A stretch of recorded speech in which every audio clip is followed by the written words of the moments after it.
Bago po ako magbahagi ng 5 dahilan na ating pag-aaralan, bakit sinasabi po ng verse na pakinabang sa atin ang kamatayan? Una po, tayo po ay hindi na po bahagi ng kultura ng mundong ito, ng ating bansa, lalo na tayo po ay nakikiisa sa party ng mga Halloween.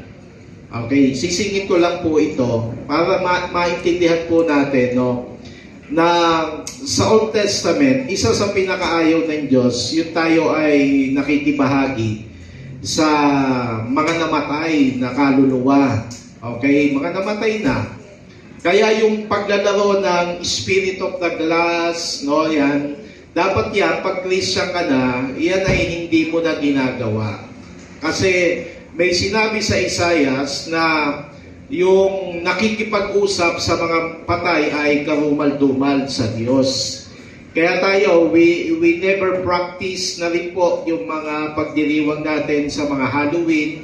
Tayo, naniniwala pa ba tayo na ang mga patay natin ay pwede pang hanguin sa purgatorio? Yun po ay wala na pong katotohanan po yun sa tinuturo ng Bible. Kaya kung may mga anak po tayo, encourage them not to participate in the Halloween. Kasi iyan ay pagdiriwang po kasi yan ng patay. Pag pinag-aralan natin ng history niyan, galing po yan sa mga paganism, sa mga kultura na hindi tumatalima sa Panginoon. Kaya kahit po malalaki na anak ko ngayon, never na tinuruan po namin sila nang mag-join sa mga party-party ng Halloween. So hindi po sila nakaranas ng trick or tricks na tawag, Hindi po namin pinapractice yan. Kasi po alam po namin yung turo ng Bible. Kaya sa susunod na taon, huwag nyo na isali mga anak nyo sa mga gano'n. Pagko-costume nyo pa ng manananggal, Pagko-costume nyo pa ng kung ano-ano. So, pag-aralan nyo po, nasa Google naman yan, paano nagsimula yung Halloween. Mahabang kwento po yan pag inalam po natin, So, ngayon po, dahil po tayo, dumalaw sa ating mga mahal sa buhay, sa mga nicho, ay ating gugunitain, bakit sa isang Kristiyano, pakinabang ang kamatayan? Yung iba po kasi, kahit Christian na, takot pa rin mamatay. Tanungin mo nga yung katabi mo, takot ka pa rin bang mamatay? Sino po dito, takot na takot pa rin mamatay, Yung parang ayaw bumitaw sa buhay, katakdaan na ng Panginoon. Kaya si Pastora Alma, marami mga member po yung pinag-pray na nasa binggit na ng kamatayan. Ang prayer request, pag pinag-pray, gusto pa nilang mabuhay. But we really praise God, pag pinag-pray siya ni Pastora Alma, 50-50 na, isang araw o kinabukasan, 2 araw, mababalita na lang namin, magchat-chat na yung kapatiran. Salamat po sa prayer, Pastora. Namatay na po si brother and sister. Kaya, pag tayo po ay gusto na nating mamatay at tayo 50-50, alam nyo na kung sino ang tatawagin ninyo. Okay, mga members, alam nyo na. Ngayon, pag gusto nyo pang mabuhay at alam natin na medyo malakas pa naman po tayo, i-request nyo, ako magpipray sa inyo. Pero pag gusto nyo na tapusin ang buhay nyo, sawa na kayo sa buhay, may sakit ka na, malala na, just call Pastora Alma. Pastora Alma, gusto ko na umuwi sa Panginoon. Amen? Alam nyo na ngayon, pag gusto nyo kalakasan, kagalingan, si Pastor. Pag gusto niya nang pumunta sa langit, si Pastora. Okay, malinaw po yan, I-give niya yung gift. Hindi, pero totoo lang, marami na po kami pinag-pray na gano'n. Na ang kanyang katawan parang butot balat na lang. Pero yung nanay, umiiyak, humihingi ng kagalingan. Nasa ospital, nasa ICU. Sabi nung tinignan ko, sabi ko, gusto ko na sabihin sa nanay, ialay na natin sa Panginoon ng buhay niya. Wala na talagang, pinag-pray ni Pastora Alma, sabi, mag-give up na kayo kasi ito na yung panahon na binigay ng Panginoon sa kanya. Okay, kinabukasan, O, yun na. Hallelujah, praise the Lord na. Napunta na sa langit. Gano'n lang po. Ibig po sabihin nito, walang makakapigil pag oras mo na. Amen? Walang makakapigil kapag nakatakda ka na matapos ang buhay dito sa daigdig. Hindi, yan ang isang bagay na hindi mo kayang kontrolin sa buhay. No, hindi mo kayang kontrolin ang kamatayan, hindi mo alam kung kailan dadating. Pero ang maganda, alam mo, after ng kamatayan, alam mo kung saan ka pupunta. Amen? Ang sabi ng verse sa atin, sa ating pananampalataya, yung mabuhay daw para kay Kristo. Tingnan nyo ha, ang buhay talaga nakasentro sa ating Diyos eh. Habang nabubuhay ka, pag Christian ka na, nabubuhay ka na para sa Diyos, hindi na sa iyong sarili. So yung center ng buhay mo is none other than Jesus Christ. Kapag nilayo mo ang sentro ng buhay mo, habang nabubuhay ka sa daigdig, na malayo sa Diyos, lumalabas ka doon sa layunin ng Diyos. At ang sabi naman, pag ikaw ay isang believers, pag ikaw ay namatay, lagi mong tandaan to, pakinabang ang kamatayan. Hindi ang kalugihan. Of course, tayo, pag may namatay, nalulungkot tayo, umiiyak tayo. Natural, sino ba dito ang namatay ng nanay, tatay, nagtatalon pa sa tuwa? Walang ganon. Kapag ang kamatayan dumadating sa pamilya, nalulungkot po tayo, umiiyak po tayo. Because we are human being. We have an emotion. Malibang wala ka emosyon, no? Ang puso mo ba to?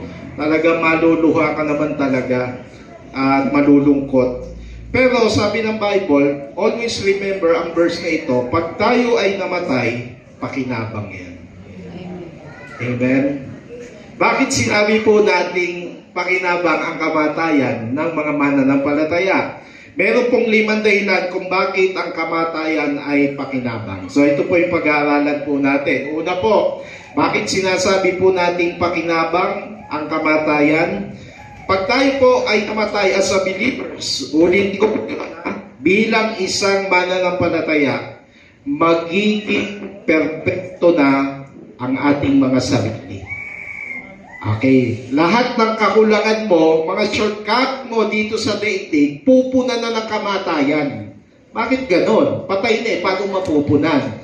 Kasi ang sabi po ng Philippians chapter 3, yung verse natin dyan, verse 21, sabi, pagdating ng araw na yon, babaguhin niya ang ating katawang lupa. Okay? Pag tayo po ay namatay at kinuha ng Panginoon, di man tayo mamatay, nabutan natin ang second coming of our Lord Jesus Christ, babaguhin niya tayo at yung ating katawang lupa. Ngayon, sino dito may sakit? May mga sakit? May hehekting nyo ha? May mga rayoma dito, high blood, okay? Mataas ang uric, no? Sino sa inyo yung yung iba't iba ang nararamdaman, sakit sa damdamin, no? Yung mga iba-iba yan. Alam niyo po, pag tayo ay nawala na, lahat ng mga imperfection natin, papaltan ng Panginoon. Lahat ng palpak mo sa katawan mo, kung ikaw ay hari ng sablay dito, magiging perfect ka na. O, pagdating mo ngayon sa langit, papaltan ang katawang nasisira. Okay, itong mga katawan na ito na mahina, sabi ni Apostol Pablo, no? Ayan, no? Sabi diyan, ano ang ipapalit? Ang ating katawang lupa at gagawing maluwalhati tulad ng kanyang katawan. Katawan nino? Ni Kristo. So yung Jesus Christ Himself, walang kamatayan. Amen? Kaya pag tayo namatay sa daigdig na ito, tandaan natin na physical lang po ito. Pero yung kaluluwa mo, hindi mamamatay. Kaya yung ating katawan ay papalitan ang perfect body. Marami, sino po sa inyo nagparitoke na? Meron ba dito? May nagparitoke na dito? Yung nagpatanggal ng bilbil? Meron ba? Yung nagpatangos ng ilaw? Meron dito? Nagpahaba ng dila. O, meron ba dito?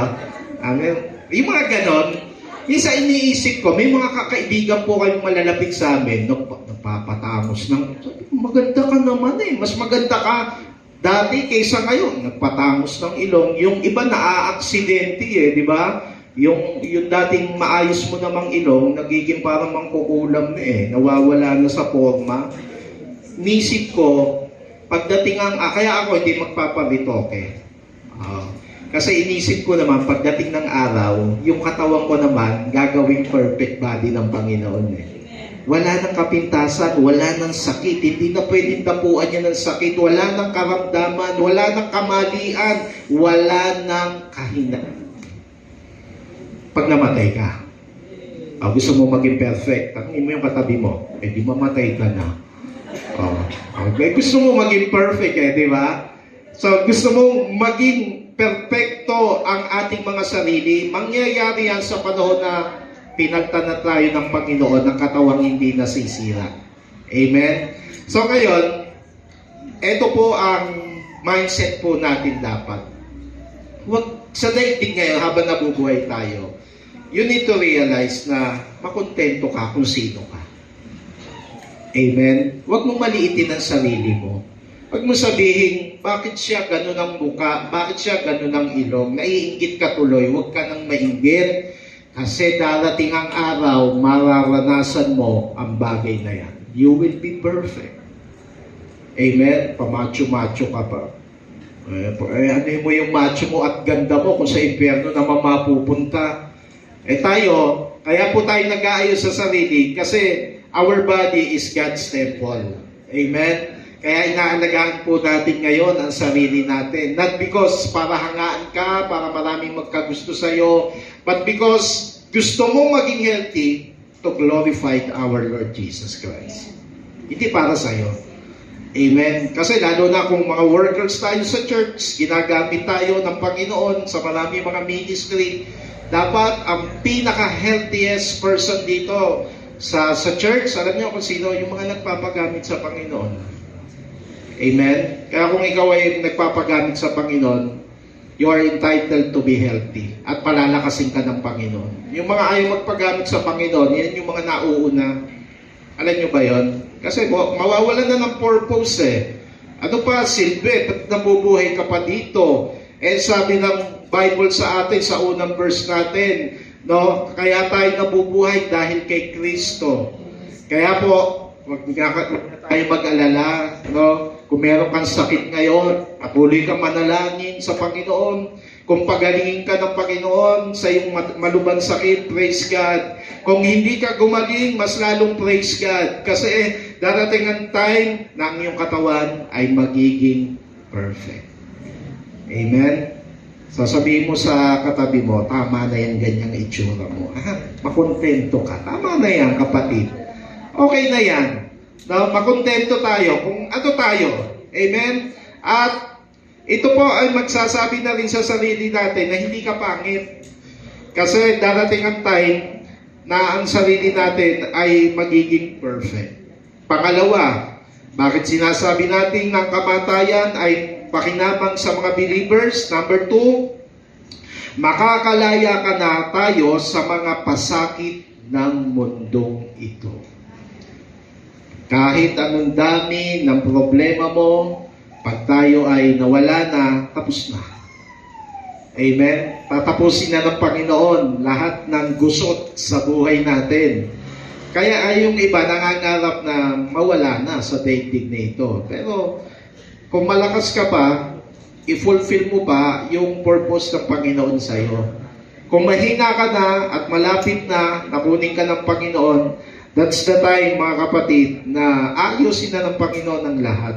Yung iba, may mga sitwasyon tayo sa buhay, no? Imagine niyo to, na may mga problema tayo na minsan parang hindi na kayang solusyonan.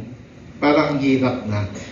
Na may mga anak ka na napaka-problematic mo sa kanya, parang wala nang pag-asa tong anak ko. Parang nakikita ko yung buhay. The more na pinagpipray mo, the more na palala ng palala.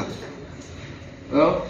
Pero alam niyo po, pag dumating ang panahon na um, tayo ay nawala sa daigdig na ito, matatapos na lahat ng mga pasakit natin. Para kang pakiramdam ng isang taong gumraduate. Ako, always may illustration to pagdating sa kamatayan, na yung paghaharap ka na sa Panginoon. Para kang isang estudyante na kumuha na napakahirap na kurso, na habang nag-aaral ka, first year pa lang, 5 na ang bagsak mo. No? Second year, nagkaroon ka ng lahat ng mga terror na professor, na lahat ng grades mo na ibinibigay sa iyo ay panitres. Kahit aral ka ng aral, lagi ka bagsak. Binibigyan ka ng special project, pagkatapos napakahirap ng pinagagawa sa iyo. Hindi ka natutulog, may mga thesis ka, magpupuyat ka. Ang hirap na naging buhay mo ng isang estudyante, panay pasakit. Pero, nung ikay nakatapos, graduate ka, umakyat ka sa entablado at inabot sa iyo yung diploma. Ano pakiramdam? Parang lahat ng naranasan mong hirap nung ikay estudyante, parang nabunutan ka ng tinig, naibsan. At ang tanging nararamdaman mo na lamang yung kagalakan dahil ikaw ay natapos na. Alam niyo po, sa buhay natin, ganun din. Pag tayo ay nawala sa daigdig na ito, tandaan mo, hindi mo na maaalala yung mga pasakit at hirap mo dito sa daigdig. Kasi, ang mararamdaman mo na lamang yung kagalakan na kasama mo ang Panginoon. Amen? Kaya, let not your heart be troubled, sabi ni Jesus. Kasi sabi ng Lord, I have overcome this world. Kaya tayo dito sa daigdig, mabuhay ka na masaya, mabuhay ka ng nagagalak na kasama ang Panginoon. Just relax, take it easy, ang buhay. Huwag mo pabigatin ang buhay mo. Kasi darating ang final destination natin na lahat ng mga problema, lahat ng mga bigat sa buhay, lahat ng mga taong sumasakit ng damdamin mo, tatapusin din ng Diyos yan someday. Amen? Pero sabihin mo sa katabi mo to, huwag kang magmadali. Okay? Huwag kang magmamadali ha. Marami ka pang gagawin dito sa daigdig. Kaya nga hanggat buhay ka, serve God. Yan ang buong katungkulan ng tao sa daigdig. Matakot ka sa Diyos at paglingkuran mo ang Panginoon. Amen? Sabi po ng verse po natin dyan. Ano ba yung verse natin dyan? Ayan, no? Ito po ay, alam na po natin yung verse na yan. At sumigaw siya, amang Abraham, yung pong, si lalaking mayaman po yan na naging madamot, na hindi marunong, hindi nagpagamit sa Panginoon. At sumigaw, utusan ninyo si Lazaro, yun yung kanyang inapi, binuli, yung sila'y nabubuhay. Tapos pareho silang namatay, no? Sabi niya, utusan niyo po si Lazaro na isawsaw sa tubig ang dulo ng kanyang daliri at palamigin ang aking dila sapagkat naghihirap ako sa apoy na ito. Impyerno yun. Okay? Hades. Doon napunta yung lalaking mayaman. Sa verse 25, ngunit sinabi sa kanya ni Abraham, anak, alalahanin mong nagpasasa ka sa buhay sa ibabaw ng lupa. Sobrang yaman niya lalaking yan. Kumbaga, hindi katulad siguro na, sino pa dito maraming pera? Parang gano'n, parang mala Bill Gates, Elon Musk siguro. Pero hindi nagpagamit sa Panginoon, hindi nakakilala sa Panginoon. Kaya napunta siya doon. Humingi siya ng tulong kay Abraham na hanggat maaari yung gapatakman sa sobrang hirap, no, init sa impyerno. Okay? Kaya sabi ng verse 25, alalahanin mo nagpasasa ka sa buhay sa ibabaw ng lupa. At si Lazaro'y nagtiis ng kahirapan. Sino ba ginawa? Yung lalaking mayaman o si Lazaro? Baliktad sila ng kalagayan nung sila'y nabubuhay dito sa daigdig.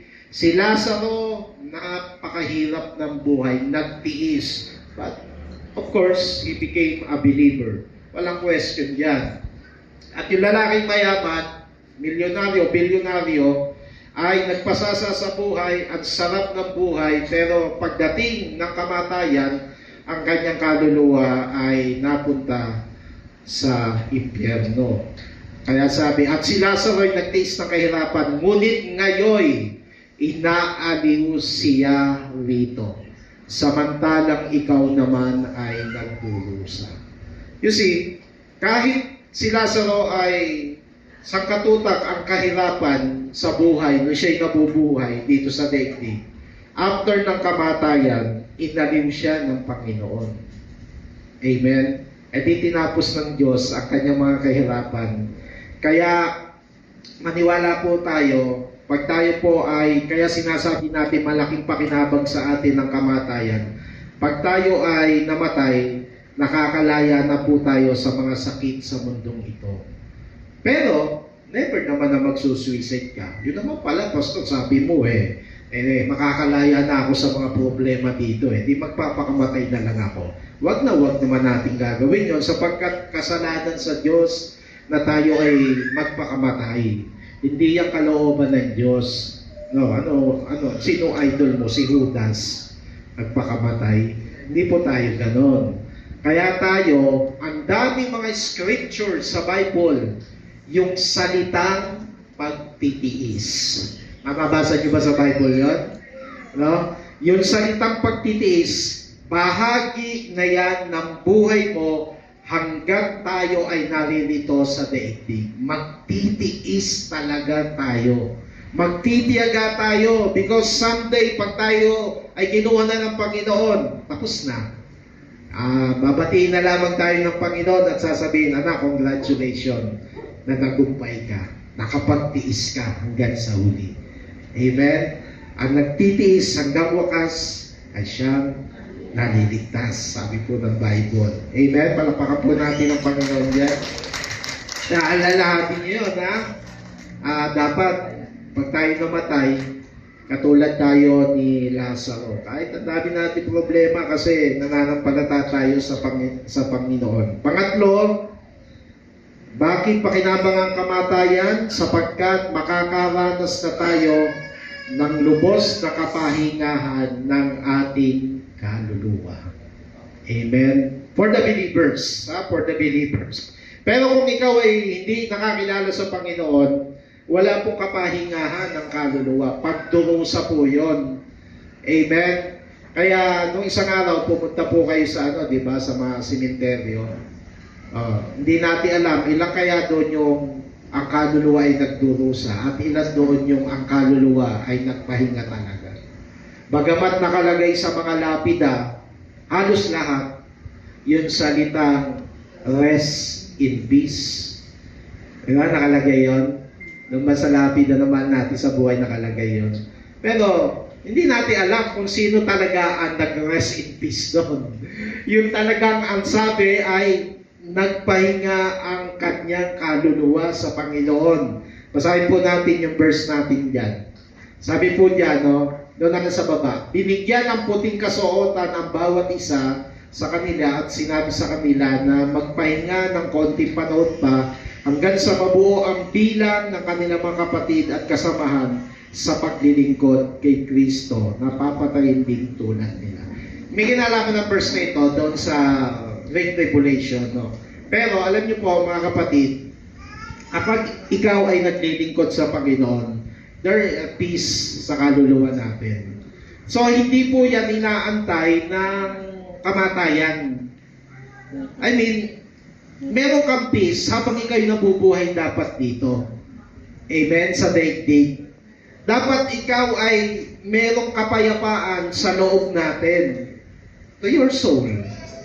Na kahit may mabibigat tayo mga dalahin pasanin, tanong ko sa iyo, ikaw ba ay may kapayapaan pa rin? Ngayong araw na ito, you have peace sa buhay mo? Ikaw ba ay punong-puno ng kapayapaan? O wala ka nang inisip kundi paano susolvehin ang mga problema natin dito sa daigdig? Remember this, merong kapahingahan na gustong ibigay sa ating kaluluwa.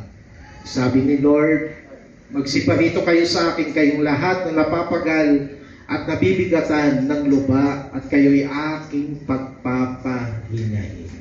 Hindi lamang po yan after death, kundi dito, maging dito sa buhay po natin dito. Kaya kung meron ka dito mga matitinding problema ngayon, ngayong araw, gusto kong sabihin, may gustong ibigay sa iyo ang Panginoon ng kapahingahan. Hindi lamang sa kamatayan, no? Kundi ito ay pahinga, kapanatagan ng puso po natin sa lahat ng nararanasan po natin. Meron pong isang taong nabuhay noong 17th century. Siya po ay isang theologian. Isa po siyang believers, isang mananampalataya. Sinabi niya po ito nung siya po ay mamamatay na. Ito po yung kanyang last word. Sabi po ni Richard Baxter, I have pain. Siguro marami din siyang mga pighati dito sa daigdig, no? Marami siyang problema. But he is a believer, no? He is a believer. Sabi niya, but I have peace. Inulit niya ulit. Bago siya balagutan ng hininga, I have peace. Amen. Ang sarap na kamatayan na mayroong kapayapaan sa buhay. Hindi ko po malilimutan yung mga taong nasaksihan ko. May mga tao po kaming nakilala na talagang mismong sa harap po namin nalagutan ng hininga. Meron po kami mga kapatiran na pinag-pray. After the prayer, talaga pong wala na. Namatay sila. No? Hindi ko po matandaan ang kanilang mga last word. Pero meron po akong isang tiyahin dati na bago mamatay nung araw na yon, pinuntahan po namin siya. Alam niyo po, ang sagwa ng lumalabas sa kanyang bibig, walang kapayapaan. Pinagmumura yung mga kapatid, no? Nilalait yung mga ilang kapatid, pati sama ng loob ang binubuka ng bibig, mamamatay na lang. Can you imagine, panay galit yung damdamin niya, malalagutan na lamang siya ng hininga, galit na galit sa mga tao. That is worse. Tapos mga ilang oras bago siya mamatay, nako, yun na. Kinilabutan na yung mga kamag-anak namin kasi sabi, ayan na sila, oh, mga lalaking may itim, kukuhanin na nila ako. Nako, patay na. Sabi ko, hindi pa ako mananampalataya nung araw, hindi ko naman alam yung. Pati ako natakot eh. Kasi ang totoo, pag tayo mamamatay na, may sundo, alam nyo ba yon? Nasa Bible yun, merong angel of death. Pero huwag nyo mamimisinterpret, ha? Kasi ang nakilala nating kamatayan, yung may kalawit. Wala po sa Bible yun. Ang sabi po ng Bible, angel of death ang sumusundo talaga. May tagahatid tayo kung saan ang destinasyon natin. Amen? May susundo. Kaya pag malapit ka ng mamatay, pag maitim ang susundo sa'yo, alam mo na yun. Pero pag maputi at puno ng kalwalhatian ang susundo sa iyo, ma-excite ka kasi alam mo, ikaw ay hahatid sa buhay na walang hanggan. Amen? Kaya meron ka bang kamag-anak na gano'n? Ang nakikita, parang ang dilim, kadiliman, may itim na tao, no, minsan ay na si tatay, di ba? Kaya minsan ang no? Ang mga kwento niyan eh. Pero ito si Richard Baxter, for sure, dahil siya isang mananampalataya, puno ng kapayapaan bago siya mamatay. Sana, lahat tayo, bago mamatay, we are peaceful. Yung bang tanggap po na ito na yung panahon na itinakda ng Diyos. At maging ang mga kamag-anak, ang sarap ng pakiramdam ng gano'n. No? Meron kami mga pinag-pray na gano'n. Pastor, pag-pray nyo na po si tatay, tanggap na po namin. At yung tatay, nung pinag-pray po namin, tumanggap ulit sa Panginoon. Alam nyo po, nakangiti na tumanggap sa Panginoon. Nung siya po ay namatay, nakaganyan pa. Thank you, Pastor. Peaceful. Amen. Titigan mo yung katabi mo. Pag namatay ka, dapat nakangiti. Ibig sabihin doon, namatay ka. Katulad ni Richard Baxter na peaceful. Dahil ang kamatayan ay pakinabang sa ating mga mananampalataya. Nakakita na kayo ng mga patay na di mo maipinta mo ka. Diba? Yung iba sabi namin, pag kami tumitingin sa patay, babago nyo naman ho yung make-up. Sinasabi namin doon sa kamag-anak. Sabihin nyo po, medyo batakin yung muso para ang dating nakangiti. Tapos, may mga namatay na alam nyo, pag tumingin ka, blooming ang mukha. Yung parang maluwalhati talaga. Marami kong nakita niya, pag tumingin ako, grabe, mukha niya, patay na, mabibless ka pa. Nakakatuwa, no? Yun yung sinasabi natin, parang siya, nagkaroon ng kapayapaan kasi. Amen? Kaya sabi mo sa katabi mo, i-smile ka bago malagutan ng hininga. Mag-i-smile ka. At magsasabi ka, pag malapit ng malagutan ng hininga, sabi mo, anak, ayan na, mamamatay na ako. Oh, smile. Because, meron tayong kapayapaan. Amen? Palakpakan po natin ang Panginoon. Pang-apat, bakit pakinabang ang kamatayan? Sapagkat maninirahan na tayo sa tunay nating tahanan. Amen? So, yung bahay natin ngayon, ano po yan? Temporary na tirahan lang natin. Ang Pilipinas, pansamantala lang po yan, natirahan natin sa lugar na yun.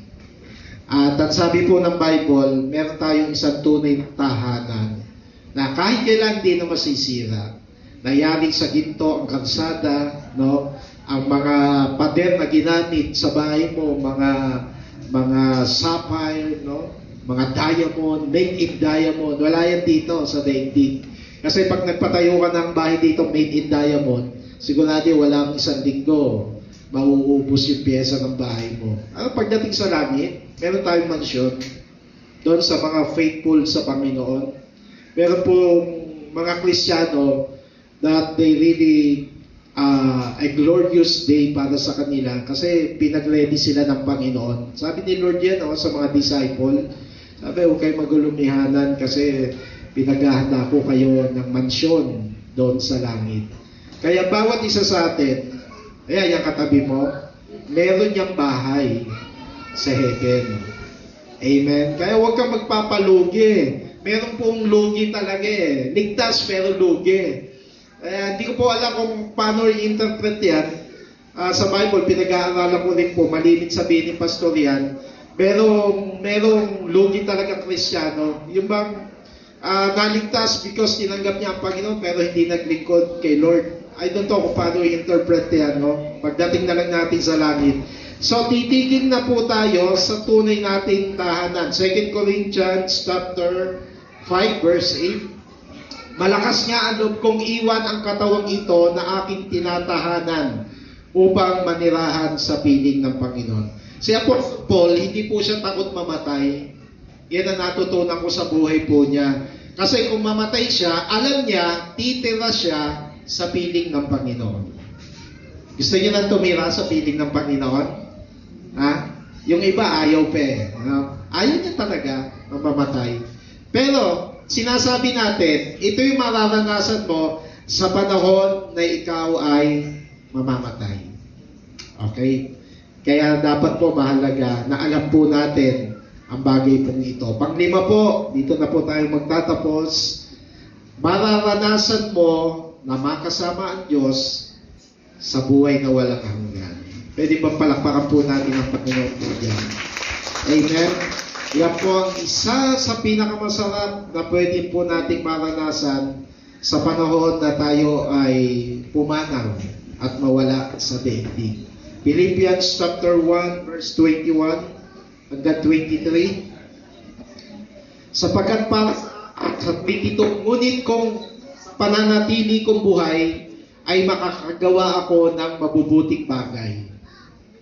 Hindi ko malaman ngayon kung alin ang aking pipiliin sa dalawang hangarin. Ang ibig ko'y pumanaw na sa buhay na ito upang makapiling si Kristo, yamang ito ang lalong mabuti para sa akin. Balikan natin verse 22. Meron pong catch po dyan. Ang sabi ni Apostol Pablo po dito, no?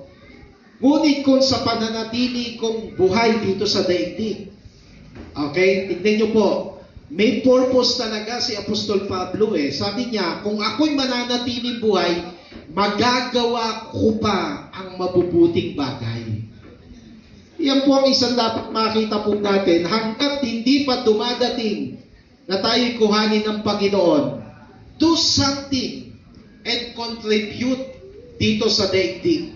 At alam niyo po ba kung ano ang mabuting bagay na tinutukoy niya dyan? Ang mabuting bagay na tinutukoy niya dyan is to share the gospel of Jesus Christ. Serving God, mabuting bagay po yan. Tumulong ka sa kapwa, mabuting bagay din po yan. Mamigay ka sa mahihirap, mabuting bagay po yan. Maglingkod ka, magbigay ng panahon sa Diyos, sa Bible study, mabuting bagay po yan. Yan po yung tinutukoy niya. May connection lagi ang buhay ni Apostol Pablo sa paglilingkod sa Panginoon. Before that, sana po ganyan na maging layunin natin. Yun tayo, dumating man tayo sa kamatayan, sabi ni Apostol Pablo, mas pipiliin ko na rin yun kung loloobin ng Panginoon. Kasi makakapiling ko at makakasama ang ating Panginoong Jesucristo. Meron pong isang tao na nakalulungkot ang kanyang kamatayan. Ang tao pong ito ay isang magiting na sundalo. Ito po ay napakatapang sa pakikipagdigma. Colonel po to. No? Talagang matindi po to. Pero nung siya'y mamamatay, ito sinabi niya, "When I live, I provided for everything but death. Now, I must die, and I am unprepared to die." Hindi siya handa sa kanyang kamatayan. Mga kapatid, are you ready to face death? If you are a true believers of our Lord Jesus Christ, naniniwala tayo, mga kapatid, na merong pakinabang sa atin ang kamatayan. Magiging perpekto ang ating mga sarili, ang ating katawan. Makakalaya tayo sa mga pasakit sa mundong ito. Makakaranas na tayo ng lubos na kapahingahan ng ating kaluluwa. Maninirahan na tayo sa totoong tahanan natin. At mararanasan natin na makasama ang Diyos sa buhay na walang